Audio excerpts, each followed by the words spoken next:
To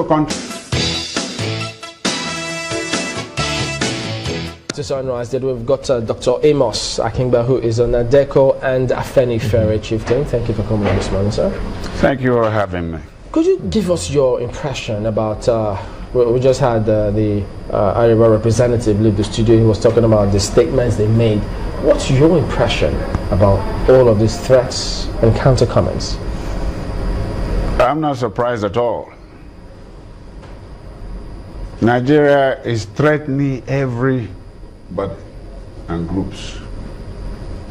What do you mean, Nigeria? Are we not Nigerians? Yes. We're threatening ourselves, yes. Mean? When we lie to ourselves and we're reaping the fruits of lying, that's a threat to our livelihood. We say we're a federal republic. We're not federal. We're not republic.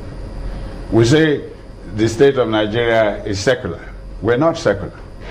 We use taxpayers' money to send people to Saudi Arabia and Israel every year. A country that is built on fraudulence will reap fraud. And when the fraud is coming, we say people are shouting. Why wouldn't they shout? Hospitals are gone. Schools are gone. The roads are not there.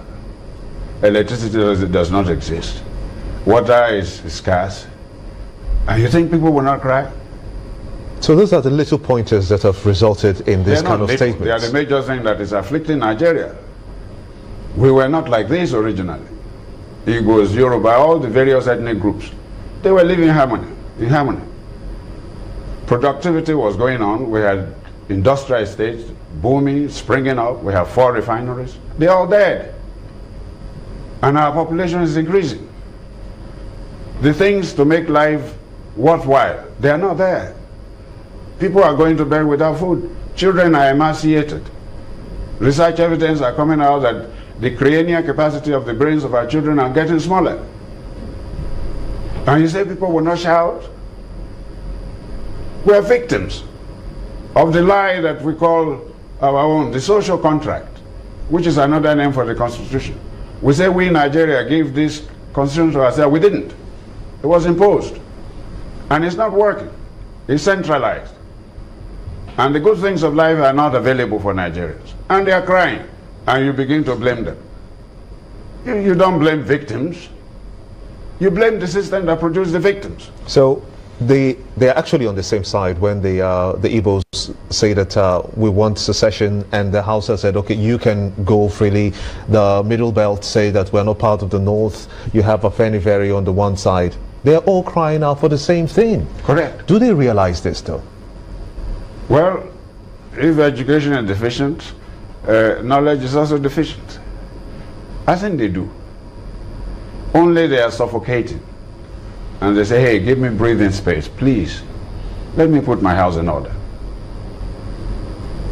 That's all we are hearing. That's what it amounts to. Nigerians are hurting.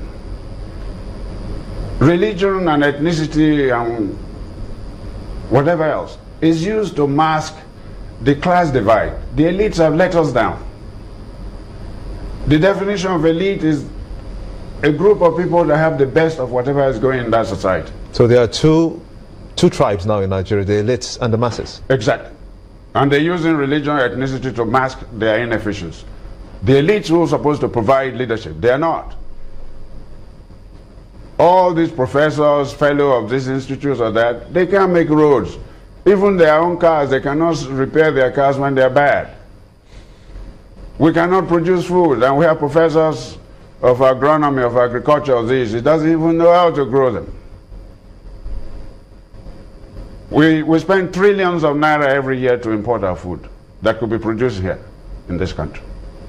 The elites have let us down, whether military elites, civilian elites, religious elites, of all persuasions. We're failures. What's the way out? The way out is to go back to the drawing board. This constitution is not made by Nigerians. It's imposed. A federal constitution should be truly a federal constitution. You don't centralize everything. The people at the center in Abuja, they're loafers. Things go there, whether in the National Assembly, the judiciary, and the executives. They are not serving. They cannot do it. They are not machines. They put too much on. There's too much centralization of responsibility, of rights. And so the thing is breaking down and people are shouting and you begin to blame the victims. We are all victimized. Will it be wrong to say, for instance, let's step back a little, be patient, look at what the new budget will bring, look at the new reforms the government is putting in place, look at the so many SIP programs that they have, the structural intervention programs that they have, and they have guaranteed that these things will work.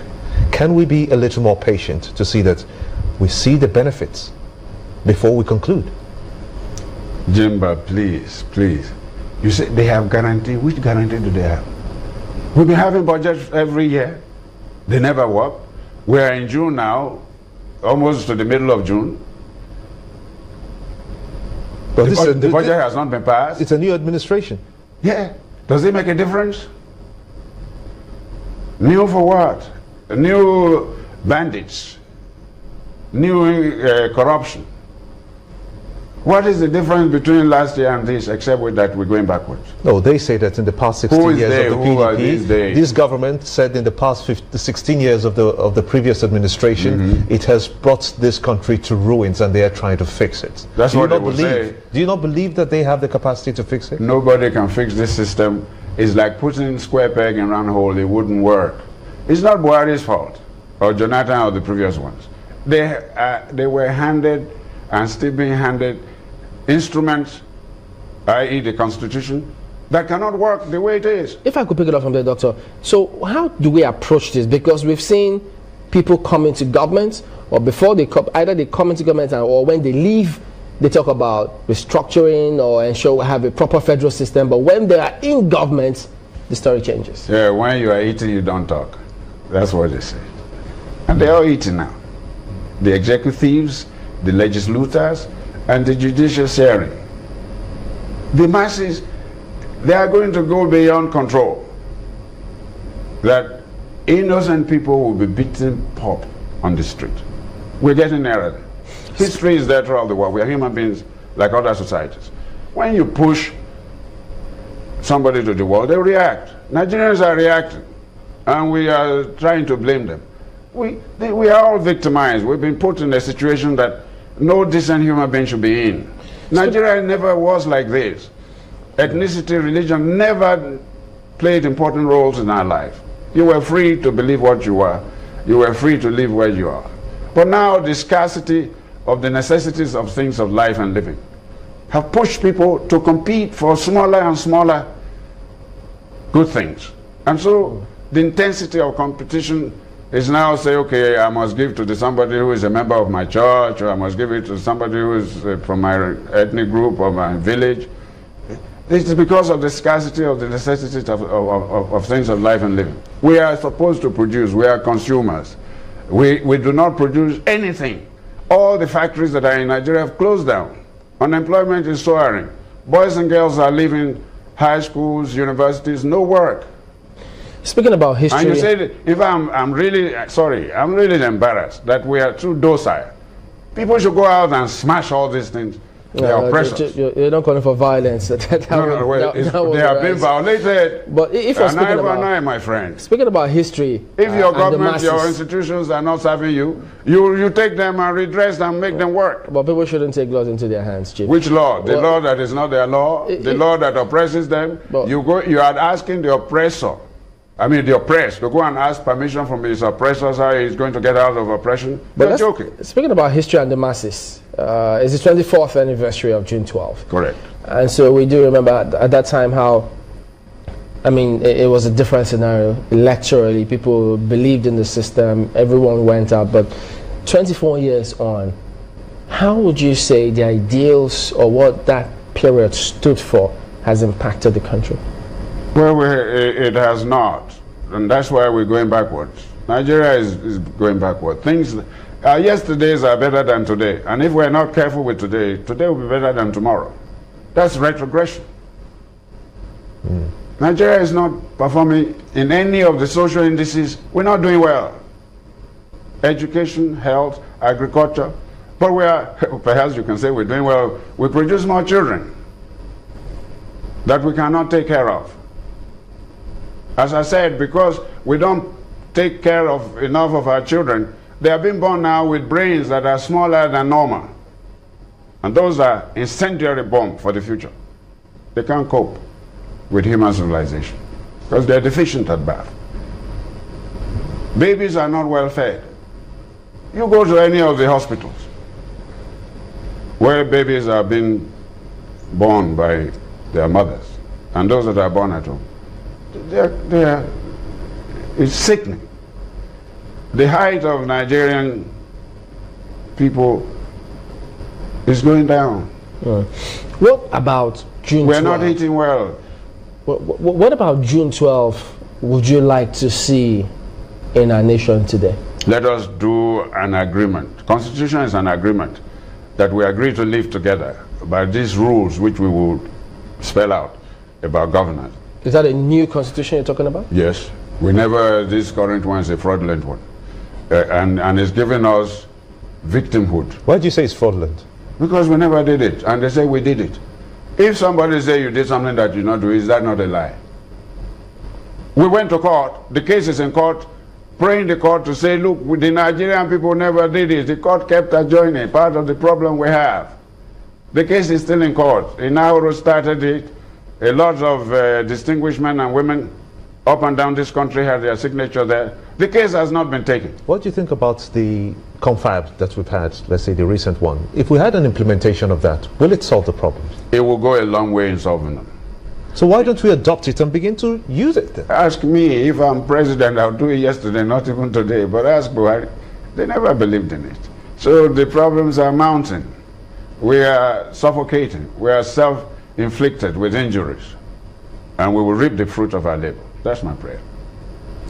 But declaring the public holiday, do you consider that a step forward, such that subsequently on the days ahead, we still do know that some of those ideals have to be revisited? Well, I hope so. I pray so. You cannot run away from the truth. If you live a life of falsehood, you reap falsehood, and it will not pay you. So sooner than later, I hope, you get out of the forest of ignorance and move to the light, the lamplight of knowledge, and be able to live a decent life. God has endowed Nigeria with human and material abundance, but we are mismanaging them. These are not leaders in every field. They are misleaders. They take care of themselves, but to no avail, because it wouldn't work. A tree doesn't make a forest. If we don't get down to brass tack and tell ourselves the truth and move this country, religion, ethnicity, all those will multiply to the detriment of the peoples of Nigeria, and an implosion could happen. Okay, we'll talk about practical steps when we come back from this break in just a moment. Don't go away. Welcome back to Sunrise Daily. We've got a question that will come from Malkbay. Well, thank you, Chamberlain. Just quickly, we're talking about moving the country forward. But quickly, Chief, do you think that sectional groups like yours could be a part of the problem? Because now we're talking about June 12th. Southwest states are celebrating or marking the day by declaring a public holiday. There's been no attempt, it would seem, by sectional groups to ensure that, other groups, the interests of other groups are also carried along. So, for instance, now, just last month, there was also the marking of Biafra Day. We've never seen that, other groups from other parts of the country are involved in things like the awareness of such a day to ensure that, people understand that this is a country and we can actually promote things that could unite us. Why is that? Why do you think sectional group is wrong? Are you saying that me, a Yoruba man, should translate to Hausa, Fulani, or Igbo? And that if I'm a Yoruba man, ipso facto, by the fact of it, it is wrong? I don't believe that. I want to bring the best of Yoruba civilization to the table, common table of Nigeria and Nigerians, to share with me. And I want to share their own. So I cannot bring to the table to share good things of my civilization if I don't nurse it, if I don't cherish it, if I don't do well for it. And I expect other people to put their own houses in order so that together we can bring diversity and have the benefit of diversity in our country. I don't see anything wrong with anybody promoting their own religion, their own ethnicity, their own whatever. It is good. It is only bad if you do it at the expense of others. I don't see anything that the Yoruba of my civilization has done against other people. All throughout Yoruba land in this country, through the villages, clans, etc., to the urban areas, all ethnic groups are with us. They are not terrorized. We don't victimize them. We welcome them with open arms. In fact, there is the popular saying among Yorubas that if we receive visitors and the room is not enough, you can leave your bedroom for your visitor. But when we Yorubas go somewhere else, they ask us to sleep at the gate of the house. We are very accommodating. But sectionalism is not bad per se if it is well managed. In fact, that is identity management. If you have no identity, you are not a human being. Everybody has identity. The thing is to promote it well in a cultural setting that allows for diversity to flourish. Please, I'm not against sectionalism. And we are not using AFENIFERE, for instance, to fight anybody. It's simply to organize, synthesize our own culture, our own language, our own values, our own ways of doing things by way of food, etc., and pass it to the human civilization. There's nothing wrong in that. All right, we'll also anchor at that point. Dr. AMOS AKINGBA is an NADECO and AFENIFERE chieftain. We appreciate your talking to us this morning. It's my great pleasure. All right, and that's, thank you. That's where we also anchor the show today with